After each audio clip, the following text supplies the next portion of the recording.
control your thoughts. Your thoughts don't control you. You have the power to change it.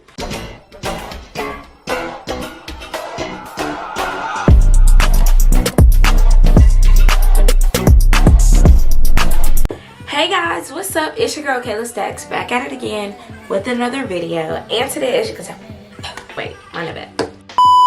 as you can tell by the title, today's video is going to be a girl talk. So this is long overdue. First of all,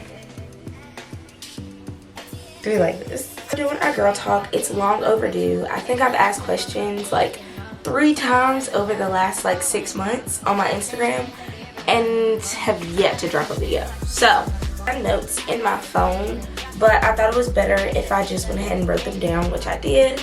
So starting with our first subject, imposter syndrome. This is something I've dealt with personally over the years, and it's something that a lot of people do, like, it's like they don't know what it is. So I'm here to tell you. My definition of imposter syndrome is kind of like feeling like an imposter in your own body and not believing who you really are. So people always say great things about me, and it's just hard for me to take compliments and believe what they're saying. It just feels like I'm an imposter sometimes. And this is more so in the past. I've kind of worked through my imposter syndrome, but I definitely have felt it and got to understand what it really is. I really hated that for myself. Like, it was sad because I'm a great person. I've accomplished so many great things, and for me to not be able to see that for so long was like sad. Ways to deal with imposter syndrome: mainly just work on your confidence. And don't get me wrong, I've always been a very confident person for the most part, but I really had to like not so much humble myself and kind of let my accomplishments come to light. So like, even the small things, I have to be like, you did that, you worked hard for that, you deserve to be like praised for that, even if it's just me praising myself. Like, I deserve that. I worked hard. Me being confident in who I am and my accomplishments was a big thing. So definitely, if you're going through imposter syndrome, work on complimenting yourself and helping yourself believe that you're worthy of like the praise that you receive, and just work on praising yourself. It's gonna make a lot of difference. Definitely, I'm one of those people who can't really fake it till I make it. Like, I really have to work through it.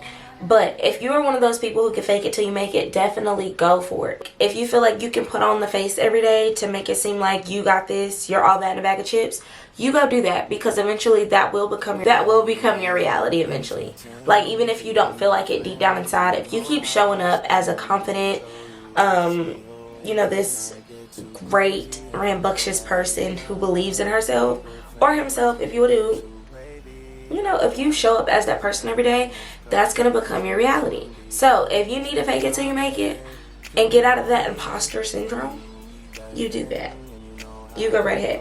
Tackling your own thoughts. This is something that I've struggled with, especially because I'm a very anxious person and I deal with anxiety even to this day. I'm telling you firsthand, you have to battle your own thoughts, because one of the biggest battles that anybody can deal with is like yourself, like fighting yourself. That is so hard, y'all, like so hard. But it's something that you have to learn how to do, because there will be times where it's like you versus you, your heart versus your mind, all those types of situations. And it's up to you to learn how to like battle and kind of let yourself win. Don't let your thoughts overtake, everything else about yourself, your confidence, your light, your everything. Do not let your thoughts do that to yourself. It's a no-no, a big no-no. I had to learn that. So I'm just telling you firsthand, you have to learn how to like not let your thoughts control yourself. You control your thoughts. Your thoughts don't control you. You have the power to change it. Of course, it's going to take work, and no, it's not going to be easy, but it's up to you.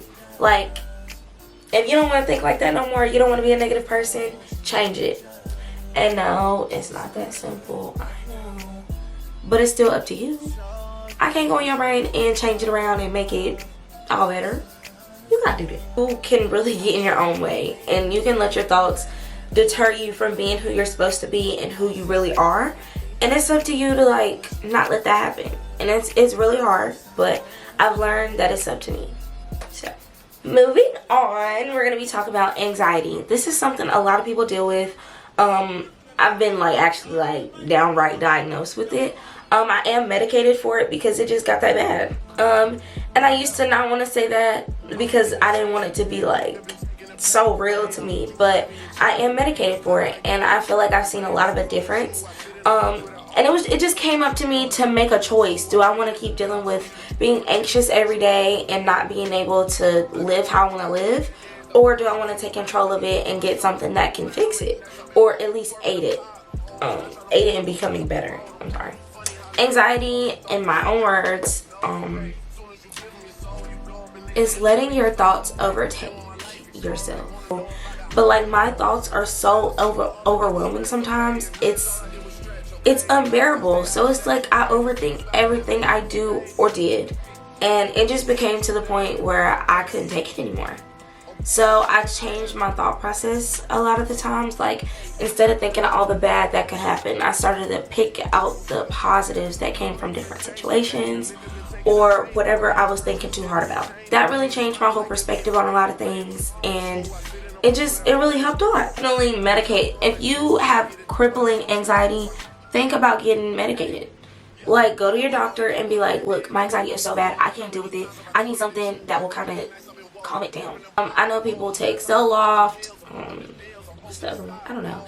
I personally am on Lexapro, and Lexapro, the first month was awful, y'all. Like, like I physically couldn't eat, and it wasn't like, oh, I'm gonna like, bleh. It wasn't that. It was just like, all this would not function. Like, I could not physically eat. It was bad. But once it like got into my system, I felt like the best I'd felt in like 2 years. And I think I got medicated at the beginning of 2022, so I want to say about March. It was one of the best decisions I've made this year. It was really hard for me because I've grown up with anxiety, and finally dealing with it, it was like, it wasn't necessarily an identity crisis, but it kind of was like, who am I without anxiety? Like, I've only known myself to be anxious and an overthinker and a worrier. So what will life be like without that? And let me just tell you, life is great. Life is great. I really have seen such a boost in my confidence and just myself overall. Like, I've changed in such a positive way. So if you're considering it, go for it. But I will say, medication is not for everybody. Everybody doesn't have the same reactions. It doesn't work for everybody. But if you feel like this is something you're willing to try, you go for it. I had to continue to take control of my thoughts. I couldn't let my thoughts control me. That's just the bottom line. I had to make that decision. I have to wake up every day and make that decision to control my own thoughts and not let it control me. Simple. So like I said, I've been dealing with it for a long time. And for a while, I don't think I really realized that it was anxiety. I just thought that's who I was, like a little overthinker, worrier person, until I realized this is just anxiety and my thoughts overpowering everything else going on in my brain.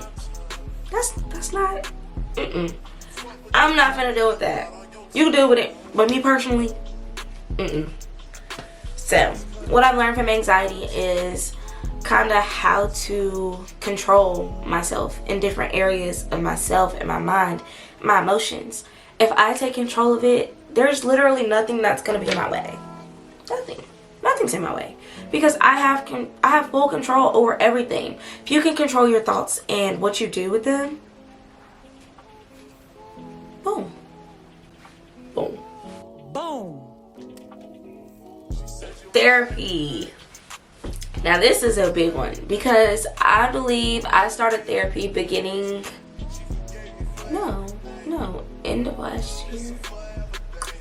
Something like that. Towards the end of my first year of my first semester of college, I was like, look, I need somebody to talk to. I need to be able to sort my thoughts and work through things that I've never taken the time to work through. Because I didn't have a perfect childhood. I didn't have a great high school experience. I just had a lot of personal stuff that I felt like I needed to deal with, and therapy was the best option for me. Like I said, same thing with medication. Therapy doesn't work for everybody, and it's not for everybody, but it was definitely for me. I'm just saying, therapy worked wonders for me, and I am considering going back, because I did stop, but I will be going back in the near future, because it just helped me realize so much about myself as a person and helped me set boundaries and just help me explore different ways to navigate life. It was definitely a 10 out of 10 experience, and it does have a lot to do with your therapist. I was so set on having somebody who was not necessarily older, but kind of in their mid-20s. I was like, I need somebody who's young but not too old, so they have like a relatableness to them. Getting into therapy, I looked it up on psychologytoday.com. I looked and I kind of filtered through what I needed and what they specialized in, and I pinpointed who would be good fit for me. Was it a consultation? Yeah. We did a consultation, and we eventually got into a lot of stigmas around therapy, like you gotta be crazy to go into it. No. I was perfectly fine when I went to therapy, or so I thought. But I was okay. Like, I was at a semi-stable point. I think the reason why I went into it, I was having trouble navigating stepping into adulthood. Like I said, it was my first semester of college. I was handling it, but I was like, do I really know what I'm doing? And like, emotionally, it was scaring me. So, but overall, I was okay. I was stable. So don't think you gotta be bat crazy to go into therapy. Absolutely not. You could be at your best and want to go into therapy just to like keep the heights going, keep heightening your experience with life. Therapy is for different people in different areas of their life, not just people who are at low points. It's that simple. My experience with therapy was absolutely phenomenal. Some people do have bad experiences, and I do believe it depends on the therapist and kind of who you go through. But me personally, 10 out of 10. Moving on, we're gonna be talking about college. Okay, if you don't know, I attend the illustrious North Carolina A&T State University. Amen and amen. I'm technically still a psychology major, but I'm in the process of changing that to be an education major. So if you didn't know, now you know. I'm going to be changing that to education major. So I got a job as a teacher assistant at the beginning of the school year, and it just opened my eyes about what I'm passionate about. So yeah, basically college is a higher institution for learning. That's what it is. Okay. Prepare for college. To prepare for college, you need to have your mind right. Of course, you're not going to be 100% there, because everybody's experience is different, and it's not always something you can prepare for. But I'm telling you, money wise, get your money up. If you're not in college yet, baby, if this your senior year or something, get your money up. Get your money up. Get your money up. I spent $1,000 just trying to move in. I'm not kidding. I'm not playing with y'all. I spent $1,000 just trying to move in. Oh, that hurt my little spirit. But you gotta understand, if you wanna go somewhere on the weekends and y'all are freshmen on campus, you gotta take Ubers. The Uber there, $30. Uber back, $30. And you might be able to split it with your friends. But if it's just two of y'all, that's $15 a piece. And y'all still coming out $30 by the time you get there and back. Get your money up. That's just for one night. School meal plans usually take care of that. If you want to, this is something I need to do. I'm not gonna lie to y'all. I want to apply for food stamps. I want to apply for food stamps real bad. But considering I have like a good paying job and I have a okay income, I don't think they're gonna approve me. But if you feel like you want to go ahead and apply for food stamps, please do. As a college student, please take full advantage of those type of resources. Please, please, please. Same thing goes for like your meal plan. Don't be trying to eat out all the time. Go get you some food at the caf, or use your little swipe to get you some Chick-fil-A. And don't eat Chick-fil-A every day. But I'm just telling you straight up, like, use your resources. And not just with food, with everything. There's student discounts. If you feel like you need a shop, baby, you better put in your student discount on every website. And I mean it. I mean it. Full advantage of that. Do not be wasting money on things you don't need to waste. So, like I said, going back to therapy, don't be trying to use up your insurance and your campus got it for free. Get it together, please. As far as preparing money, using resources. Prepare yourself for the experiences. Some people have great experiences, some people have bad experiences, but you need to be prepared either way. And it ain't too much preparing you can do, but just be mentally prepared. Like, take mental note. Like, it might not be the experience I wanted, but either way, you gotta make it. It is what you make it. That's just the reality of it. And my experience was kind of like the second semester I was living on campus. My first semester, 10 out of 10. I did have my little nervous times. I did have my little want to stay in my dorm moments, but overall, I had a great roommate. My suite mates were amazing. We went to basketball games. I went to like 5 parties that whole semester. I had great experiences with like classmates and my professors. Definitely get into all of that. And I ran for Miss Freshman, if y'all didn't know that. I got disqualified the day of because of financial disclosure. I'm not gonna talk about it. And it really tore me up, I'm not gonna lie. But I'm just letting you guys know it is what you make it. And definitely branch out and kind of grab your own experience. Okay?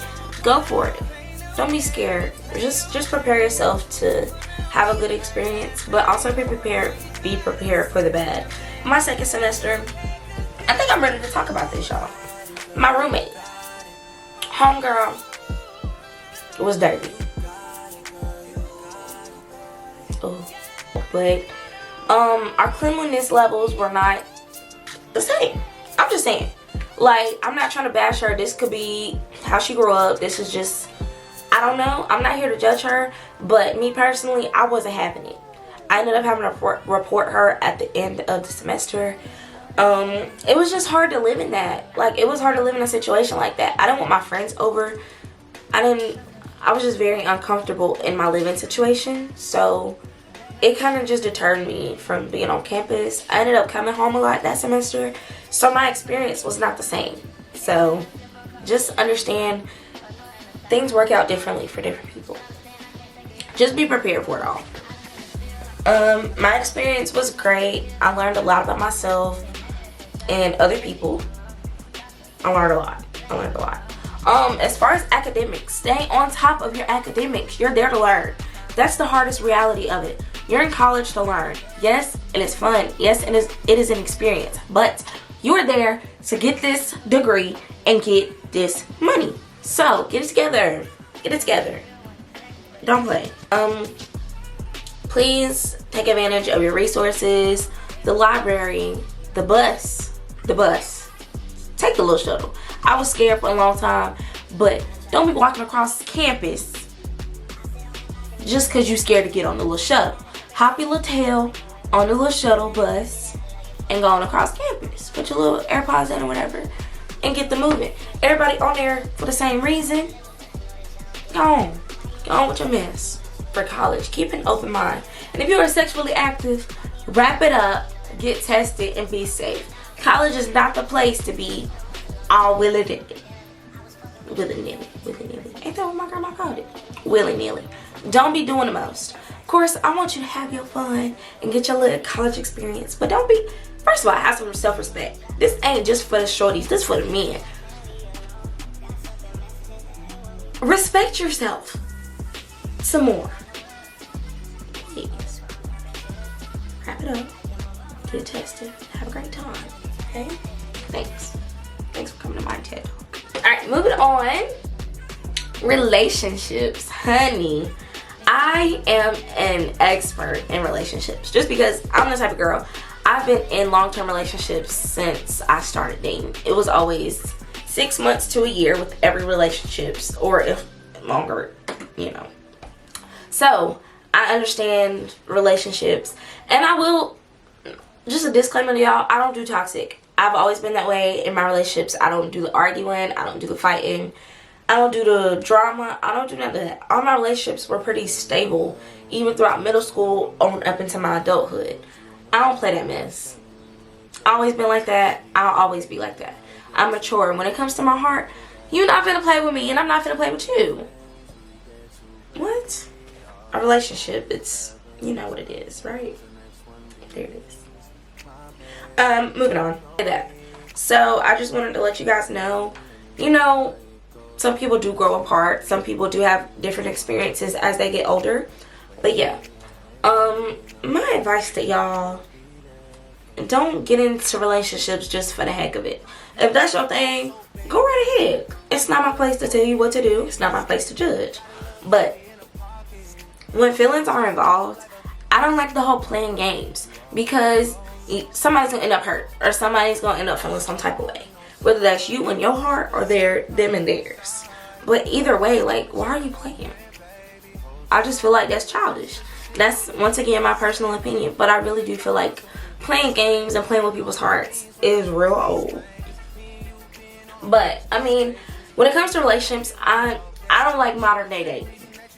I'm gonna put that out there for y'all. I do not like modern day dating. So don't take dating advice from me if you with the whole this dating.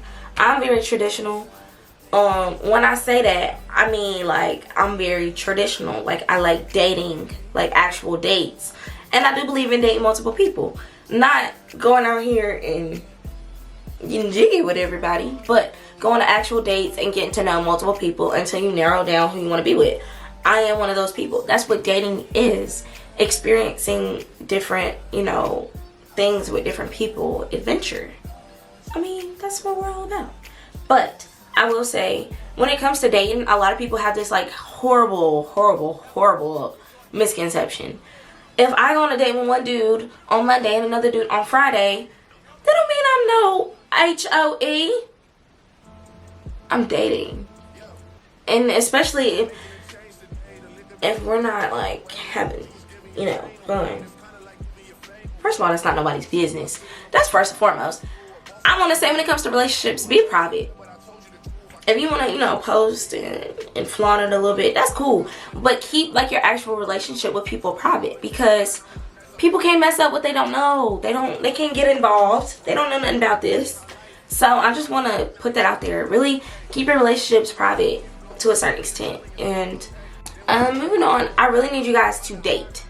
If you are single, date. Experience people, know what you like. And especially in a season of like celibacy, if you're abstaining from sex, I'm tired of beating around the bush. If you're abstaining from sex, please date. That's how you will figure out your type, or like what you like in a person.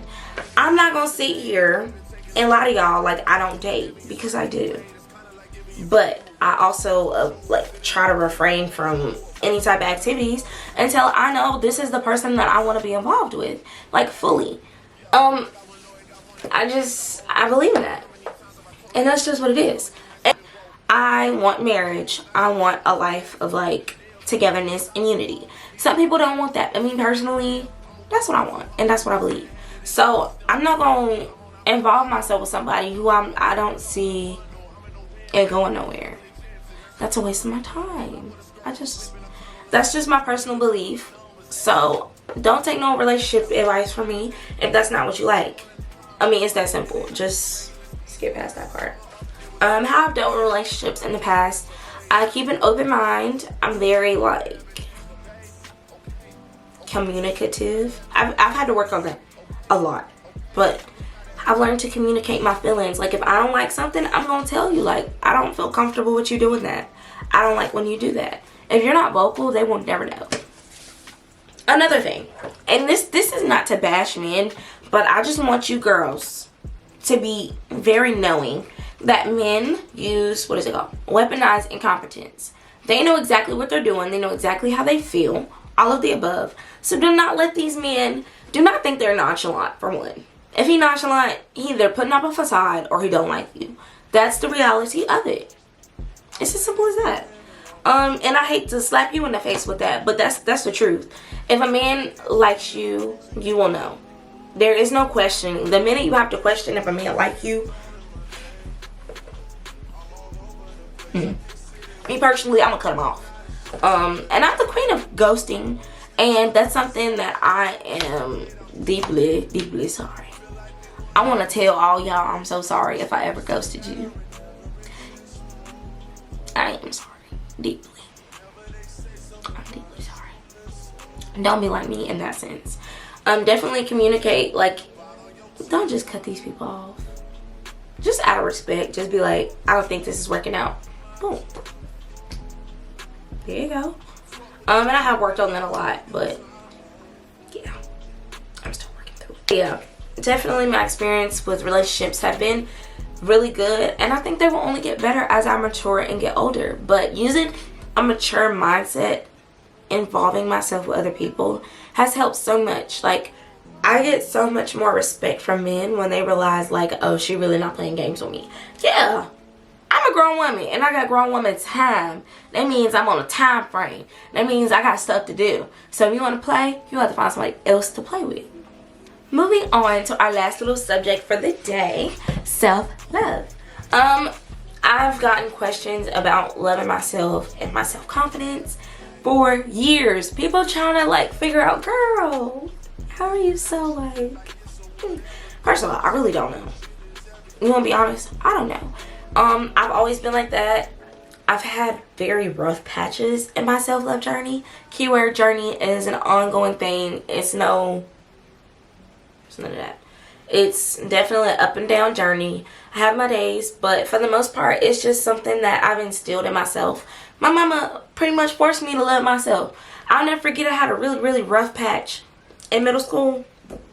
She wrote these sticky notes on my little vanity mirror, and she forced me to say them every day, y'all. For real.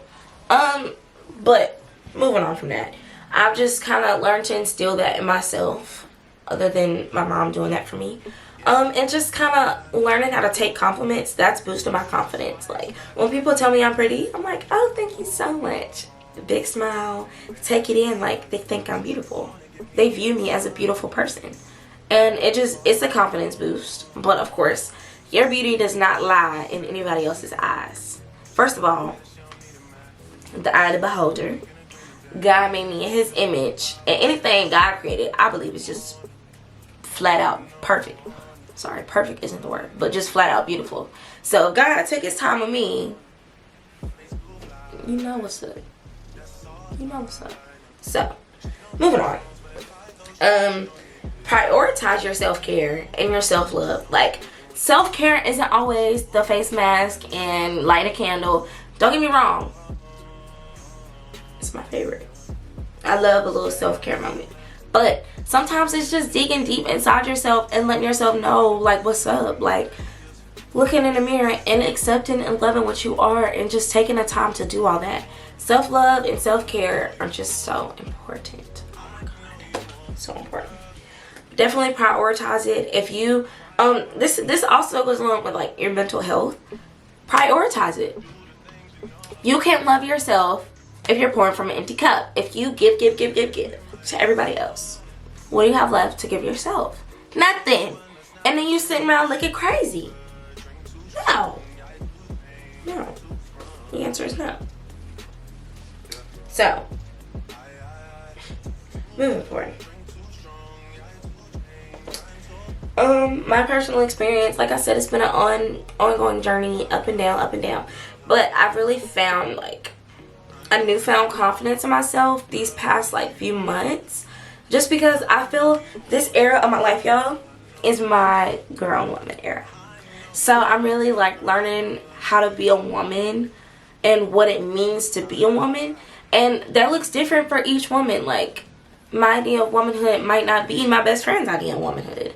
But I'm learning it for myself and taking the time to understand what it is to me. So, my grown woman era will be phenomenal. Yes. Okay. What I've learned throughout my journey is kind of just, once again, prioritizing myself. That is a huge part. Like, you have to take the time to learn yourself and love yourself as you are. If I take all this makeup off and I take this hair off and I just stand in front of a mirror, no tight clothes, just as I am, I have to love that image. I have to respect that image. Self-respect goes so far with everything that I've talked about. Respect yourself. Imposter syndrome. Respect yourself enough to know that you are that girl or that guy. Respect yourself enough to know that. You work too hard. You show up for yourself every day. So respect yourself. Anxiety. Respect your thoughts, of course. But understand that if you respected yourself, you would allow yourself to live fully without letting your thoughts overturn everything. You deserve so much more than that. Therapy. Respect yourself enough to work through these things so you don't have to deal with things that are just so deeply like ingrained in you in a negative way. I hope that makes sense. College. Keep your self-respect at an all-time high. Don't let these people play with you.